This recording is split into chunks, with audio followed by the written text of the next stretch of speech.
This video, I'm going to show you the programs that I've used in the past, and I'm going to teach you a little bit about the underlying structure behind them, because it's not the exercise that changes the body shape or increases the strength, it's how you use that exercise. And what a lot of people have problems with in the gym is just having a simple enough of a structure to be able to follow, and something that's predictable enough that will get results time and time again. So if you are tired of wasting time in the gym and you feel like you're getting nowhere, then this is probably the best video that you're going to watch this year in terms of making your gym sessions more efficient, getting the result you want, and ultimately, feeling like your gym is productive rather than unproductive. There's two camps of different people, two types of different people that will benefit from this. The first is the person who knows a lot about the gym. They know a lot of exercises. They might be walking around like an encyclopedia of exercises, and they want to try and fit everything in. Okay, and you've often find these people, that I was one of those people, where I'm programming exercises as I learn, and my programs very quickly turned from 45-minute ones to hour-and-a-half ones to 2-hour workouts, simply because I tried to fit like 15 or 20 different exercises in the same day. And then there's the other person who has absolutely no idea, and they walk into the gym and they probably look at the biggest person or the person that has the body that they want, and they start trying to do what they're doing. They take advice from everyone, and they end up with this bastardized version of their own program that they've picked advice up along the way with. And both of these people have the same problem, and that is not having a focused enough structured program to just put on autopilot. So let's take a look at this program here, and I'll point out a couple of important principles. The first is these programs, yes, they're a typical bodybuilder split, but looking past that, what you'll see is none of them have any more than 4 to 5 exercises per day.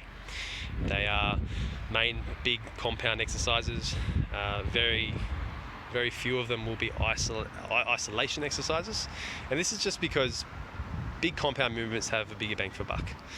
But back to the main principle here is a handful of exercises allows you to master those exercises. As Bruce Lee says, I fear not the man who knows 10,000 kicks, but the man who practices one kick 10,000 times. If you truly want to master your results in the gym, you truly want to have a body that looks like you actually train, you need to take the time to master a handful of exercises, and this is how you do that. So the second principle I'm going to show you now is, if you take a look at the structure of the program, it's what we call linearly periodized. So it's periodized in one direction, and this direction is from high to low. The second thing is it's progressive overload based. So what that also means is every week you strive to increase intensity through either increasing reps to hit a certain rep range or increasing weights. Okay, now taking a look at the program, it's a 12-week program broken up into 3 4-week phases.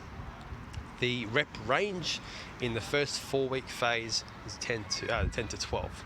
Now, there isn't a specific rep range that has a specific benefit. Unlike back in the 90s and the noughties, where we used to think 8 to 12 is good for hypertrophy and anything under 5 is good for strength. That's been disproven. There's actually no scientific basis on that rhetoric at all. I used to work with a mentor who literally sat in a university room with his microscope, tracing and outlining muscle fibers under a microscope that were taken through biopsies, and the studies that he was doing on professional bodybuilders on the best methods for nutrition and exercise to get body composition changes, right? And what he learnt was every rep range has a purpose. We've got more than 2 different types of muscle fibers. We've got 10, 20 different types of muscle fibers, and they go into the type 2A, B, C, Ds, and etc. Right? So each rep range has its purpose, and my wife, the best way to use these rep ranges is to progress through them linearly, so that you bust through the plateaus that you often get when you spend too much time in a specific rep range.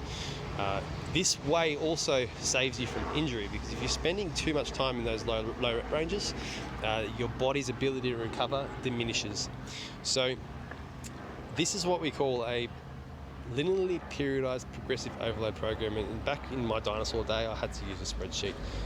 Now if you take a look at this here, my programs live in an app, and quite literally I can do the exact same thing, but now I can record as I go, right? And this is one example of another program that I've got, and I can see when I start this what I did last time. So I can look at the history, and there they are, nicely displayed there on the app. So if you are looking to make your sessions more efficient and you want to get better results in the gym, just hit me up and I can help you out.